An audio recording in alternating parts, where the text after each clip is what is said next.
Hi అండి. రెగ్యులర్‌గా దొండకాయతోటి అందరూ మసాలా కూర కానీ, వేపుడు కానీ చేసుకుంటూ ఉంటారు. ఇవేమీ కాకుండా సింపుల్‌గా, ఈజీగా అయిపోయే కమ్మటి కూర రెసిపీనైతే ఈరోజు వీడియోలో చూసేద్దాం.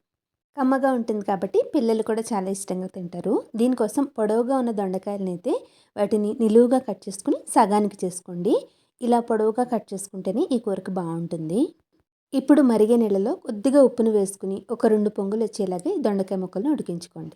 మనం గరిటెతో మెదిపితే మెదిగేలా ఉండాలి. అంతవరకు ఉడికించుకుంటే సరిపోతుంది. తర్వాత వీటిని తీసి చిల్లులు పళ్ళల్లో ఓడ్చుకోవాలి.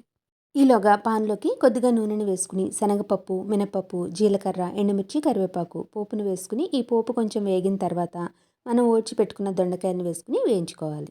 దొండకాయల్ని మరీ వేపుడికి వేయించుకున్నట్టుగా డీప్గా వేయించాల్సిన అవసరం లేదు. ఆల్రెడీ ఉడికించి పెట్టుకున్నాం కాబట్టి ఆ తడి అనేది ఇంకేలాగా వేయించుకుంటే సరిపోతుంది. ఆ తర్వాత తురిమిన కొబ్బరికూర వేసుకుని రుచికి సరిపడా ఉప్పును వేసేసుకుని ఒక్కసారి అంతా బాగా కలుపుకుని ఒక 5 నిమిషాలు వేయించుకుంటే సరిపోతుంది. మనకి దొండకాయ కొబ్బరికూర కూర రెడీ అయిపోయినట్టే. ఈ కాంబినేషన్లో మీరు కావాలంటే గోరుచిక్కుడుకాయ కానీ, బీన్స్ కానీ, క్యారెట్, బీట్రూట్ ఇలా చాలా రకాల వెజిటబుల్స్ వేసుకుని చేసుకోవచ్చు. సింపుల్గా, ఈజీగా అయిపోతుంది. నూనె కూడా చాలా తక్కువ పడుతుంది.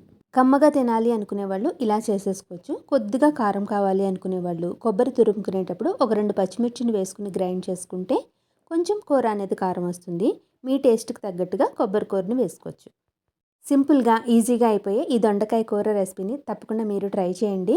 కొబ్బరి కూర కాంబినేషన్‌లో మీకు ఏ కూరతో బాగా నచ్చుతుందో నాకు కింద కామెంట్ సెక్షన్‌లో షేర్ చేయండి.